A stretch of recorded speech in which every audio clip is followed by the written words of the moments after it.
Daniel was the best designer in the room. That was precisely why the company kept him in the room. When a product confused customers, Daniel fixed it. When a launch began failing, Daniel found the weak point. When executives needed clarity, they called him after the important decisions had already been made. Then Daniel asked for a raise. His manager praised his work, explained that budgets were tight, and asked him to be patient. 3 weeks later, the company hired an outside consultant at a rate higher than Daniel earned in a week. The consultant entered the executive meeting, presented a version of Daniel's solution, and left with the authority Daniel had spent 11 years earning. He was not more talented. He was easier to see, easier to trust, and easier to buy. Daniel controlled the quality of the work. The consultant controlled the road to the decision maker. That difference is why skilled people can work harder, know more, and still remain financially trapped. They assume the market examined their value and rejected it. Usually, the market never encountered it. Before this video ends, you will know which part of your career someone else currently owns, the 4 assets that make expertise portable, and the 7-day move that begins changing your negotiating position before your income changes. Because skill alone does not create power. Skill creates value. A road carries that value. Ownership preserves the relationship. But remove the road, and excellence becomes invisible. Remove ownership, and every opportunity begins from zero. Stop for a moment and answer 4 questions without flattering yourself. If your employer disappeared tomorrow, how many customers would know your name? If your largest social account vanished, how many people could you contact directly? If your strongest referral source stopped sending work, how long would your pipeline survive? And if a stranger asked for proof of your ability tonight, what could you send without asking anyone's permission? Each weak answer reveals a road you are borrowing. An employer may own the client relationship. A platform may own access to the audience. A referrer may own the introduction. Private memory may own your reputation. None of these systems are automatically bad. They can give you speed, trust, infrastructure, and opportunity. The danger begins when borrowed access is mistaken for personal power. Daniel had worked with respected companies, but the clients belonged to his employer. He had created measurable results, but the case studies carried someone else's name. He had a reputation, but it could not travel. He was valuable inside the machine and nearly invisible outside it. That is the first hidden tax on skill. The skilled person creates the outcome. Someone else preserves the relationship. The employee completes the project. The company keeps the client. The creator makes the work. The platform keeps the audience access. The specialist delivers the result. The referrer controls the introduction. The expert earns respect. Memory keeps it trapped inside the room. A full calendar can hide an empty pipeline. A high salary can hide a weak position. Success can conceal dependence so completely that you notice the structure only after one gate closes. But the most dangerous obstacle is not the employer, the platform, or the gatekeeper. It is the belief that building a road beneath your own work is somehow beneath you. Skilled people rarely say, "I am afraid to be judged." They say, "I care about quality." They say, "I do not want to become one of those self-promoters." They say, "My work should speak for itself." Sometimes those statements are principles. Often they are armor. Improvement is private. Distribution is public. You can spend another month refining a method and feel productive without allowing reality to answer. The moment you publish, explain, offer, or ask, the market can ignore you.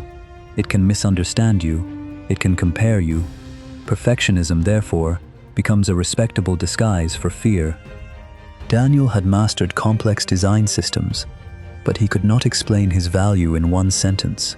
When a founder asked what he did, Daniel described user research, visual hierarchy, behavioral design, systems thinking, and conversion optimization.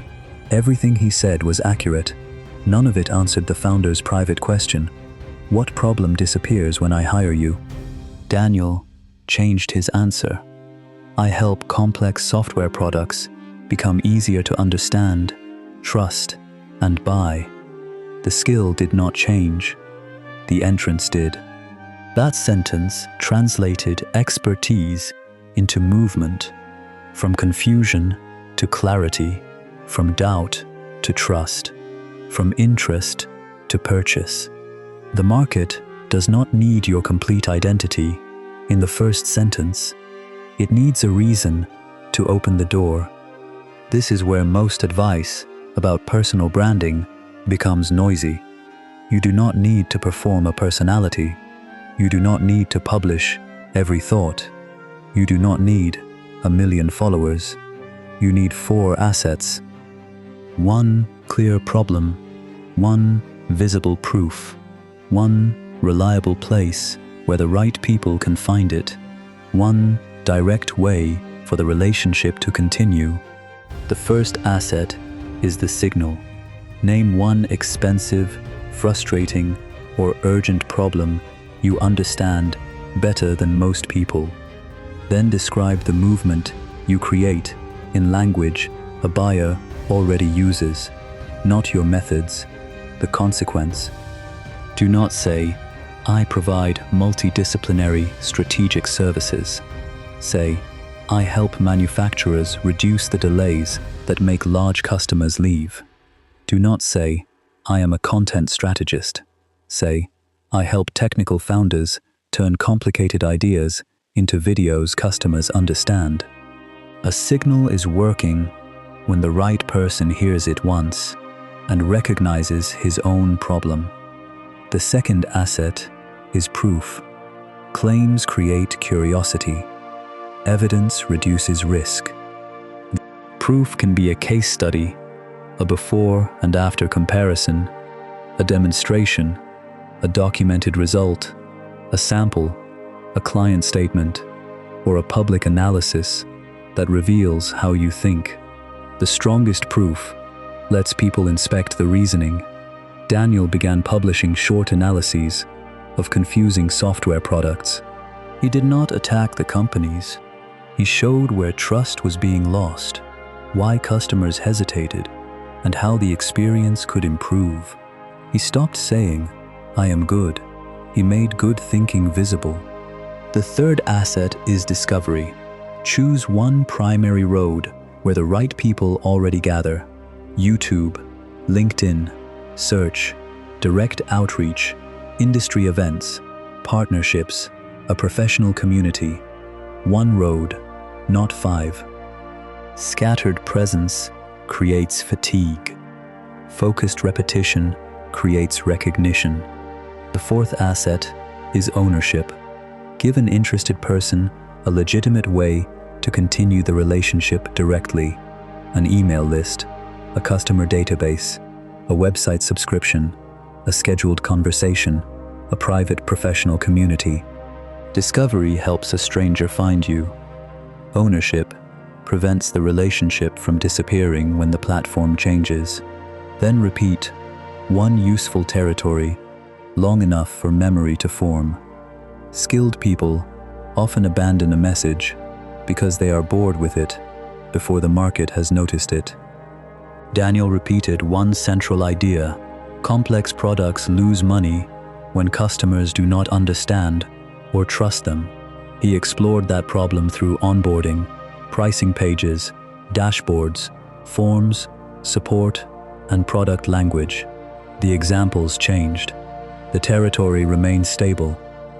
For weeks, almost nothing happened. Then one founder replied, not with a job offer, with a question. That question was the first piece of market evidence Daniel had ever owned. Here is the 7-day move. On day 1, choose one problem you understand deeply. On day 2, write one sentence describing the movement you create. On day 3, collect one piece of proof you are legally and ethically allowed to share. On day 4, turn that proof into a useful explanation. On day 5, place it where the right people already gather.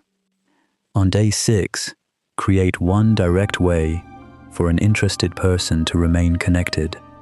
On day 7, send the work to 5 relevant people with no request for a favor, only a useful observation.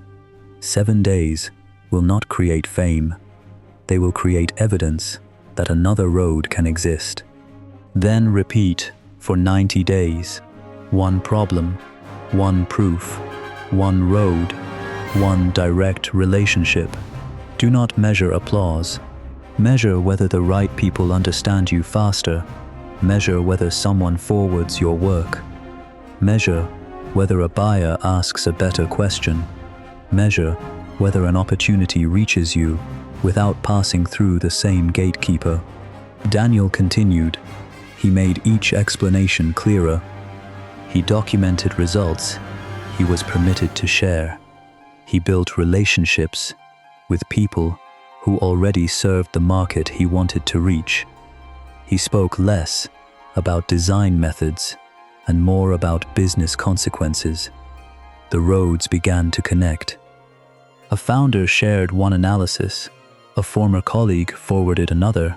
A small podcast invited Daniel to explain why complex products lose trust.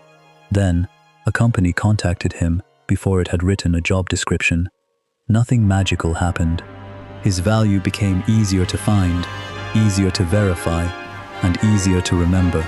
Months later, Daniel's manager called him into the same room where his raise had been delayed. This time, the conversation was different. The company wanted Daniel to stay. There was a new title, more money, more authority. In the past, Daniel would have accepted immediately because the offer would have felt like rescue. This time, he asked for the terms in writing and went home. He had visible proof. He had direct relationships. He had other conversations moving. He had a road that did not end at one company's gate. The offer had not changed Daniel's value. His alternatives had changed Daniel's power. That is the final distinction. Skill makes you valuable. Distribution makes that value visible. Ownership makes you free to refuse. You do not need to own every road. You need to stop allowing one road to own your future. Your skill may not be the problem. Your discipline may not be the problem. Your work ethic may not be the problem. The problem may be that everything valuable you create ends at the edge of a system someone else owns. So do not spend the rest of your life becoming extraordinary in private. Translate the value, carry the proof, build the road, preserve the relationship. In the previous video, one man became powerful because he controlled the bridge. This is the next move. Do not beg for permanent passage. Build a second road. Because skilled people do not remain poor only when they lack value. They remain poor when their value cannot travel without someone else's permission. Watch why hard work doesn't make you rich. He controlled the gate. Next. Then answer one question before you leave. Which road to your future do you currently own?